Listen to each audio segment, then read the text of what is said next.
The legendary Civil War Confederate general, Robert E. Lee.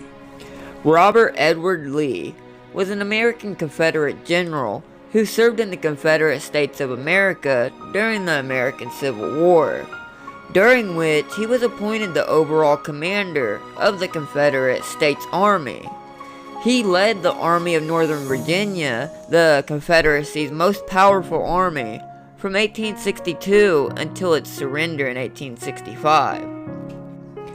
During the war, Lee earned a solid reputation as a skilled tactician, for which he was revered by his officers and men, as well as respected and feared by his Union Army adversaries.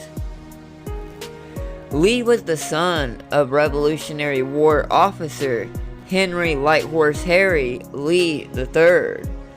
Lee was a top graduate of the United States Military Academy and an exceptional officer and military engineer in the United States Army for 32 years. During this time, he served throughout the United States, distinguished himself during the Mexican-American War, and served as superintendent of the United States Military Academy. Lee actually married Mary Ann Custis Lee, great-granddaughter of George Washington's wife, Martha.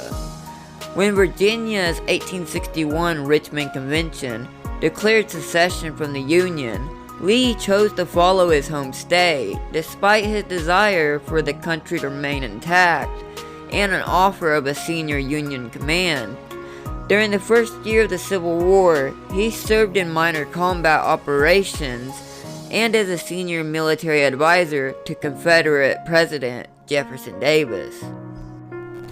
Lee took command of the Army of Northern Virginia in June 1862 during the Peninsula Campaign, following the wounding of Joseph E. Johnston.